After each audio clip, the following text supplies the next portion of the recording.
ফেনীতে ঢাকা চট্টগ্রাম মহাসড়কে দাঁড়িয়ে থাকা ট্রাকের পেছনে যাত্রীবাহী বাসের ধাক্কায় বাসের সুপারভাইজার ও হেলপার নিহত হয়েছেন। এ ঘটনায় বাস চালক গুরুতর আহত হয়েছেন।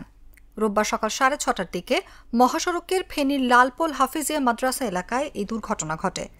নিহতরা হলেন পাবনার সাথিয়া উপজেলার রঘুনাথপুর গ্রামের ওয়াজেদ আলীর ছেলে বাসের সুপারভাইজার রবিউল ইসলাম ও অন্যজনের পরিচয় জানা যায়নি। এছাড়া যশোরের জিকরগাছা উপজেলার মোবারকপুর গ্রামের মৃত আব্দুল আলী মোল্লার ছেলে রফিক বাস চালক আহত হয়েছেন।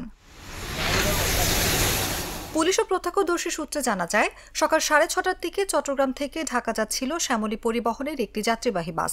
বাসটি ফেনী লালপোল হাফিজিয়া মাদ্রাসা এলাকায় এলে সড়কের মধ্যে একটি ট্রাক হঠাৎ দাঁড়িয়ে যায়।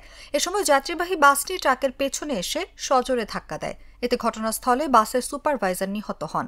গুরুতর আহত হন বাসের চালক ও হেলপার।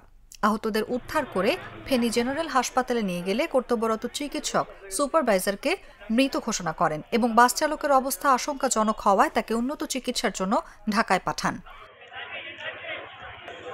এ বিষয়ে মহিপাল হাইওয়ে থানার ভারপ্রাপ্ত কর্মকর্তা মোহাম্মদ হারুনুর রশিদ জানান, দাঁড়িয়ে থাকা একটি ট্রাকের পেছনে যাত্রীবাহী বাস ধাক্কা দেয়।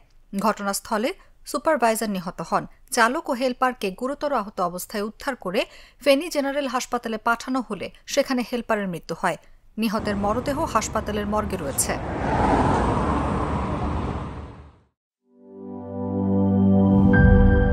আপনার প্রিয় কাপড়ের যত্নে এলো এনজাইম সমৃদ্ধ Arik silver wash detergent powder 500 গ্রাম মাত্র 70 টাকা। প্রিমার্ক।